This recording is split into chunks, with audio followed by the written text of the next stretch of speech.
So working as a freelancer can be awesome.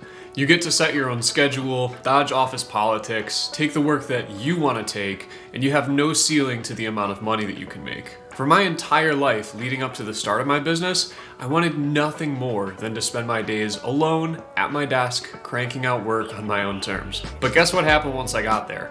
I spent pretty much all day, every day, locked inside, only went outside to buy groceries, and basically became a total recluse. Independent work can be lonely, and it can drive you crazy. So here are 6 tips to help you stay sane as an independent contractor or freelancer.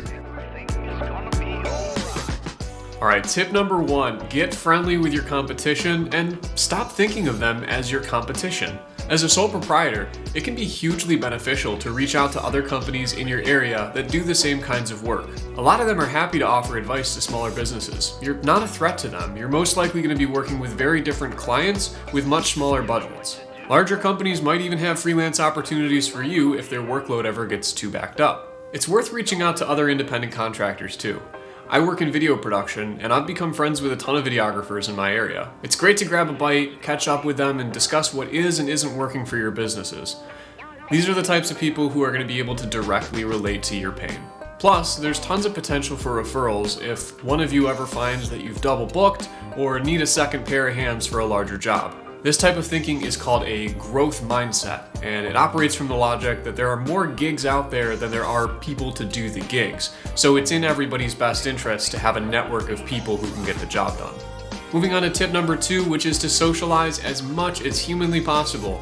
Working alone can be awesome, especially if you're a huge introvert like me, but it can also be really, really lonely. As a freelancer, you probably have the most flexibility out of any of your friends, so don't hesitate to be the one to reach out and set up plans. I try to go out to lunch or dinner at least twice a week, and I spend as much time with my significant other as possible. If you're bootstrapping your business and don't have as much money to throw around, even going for a walk or crashing at your place and watching a movie with your friends can do so much for your mental well-being. Tip number 3, go get some sun. Never underestimate the power of a 10-minute walk outside. Sun exposure has been proven to increase your serotonin levels, boosting your mood and helping you to stay positive. Additionally, a quick break outside can help you refocus when you come back to work. That actually brings me to my next point, which is to embrace the Pomodoro Technique. This formula for increased productivity hinges on the fact that most people can really engage with their work for about 2 hours at a time, after which their productivity starts to plummet. Set a timer for 25 minutes. When the timer goes off, take a 5-minute break. You've just completed 1 Pomodoro.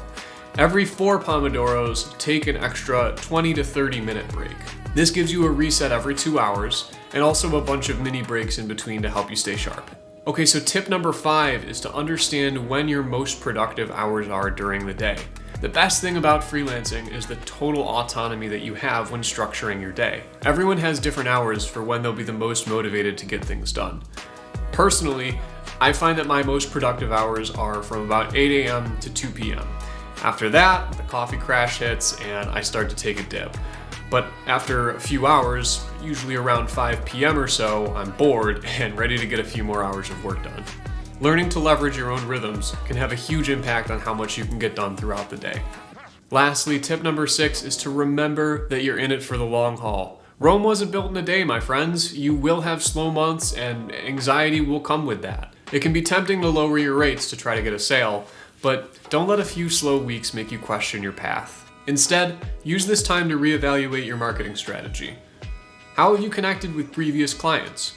What channels are hot right now that you might be ignoring? Keep an eye on the horizon, and before long, the right customer will come knocking. Thanks so much for watching. If you found value in this video, I would really appreciate it if you'd hit the like button so this channel can start to grow organically. I am hoping to do a whole bunch more content like this in the very near future, so stay tuned.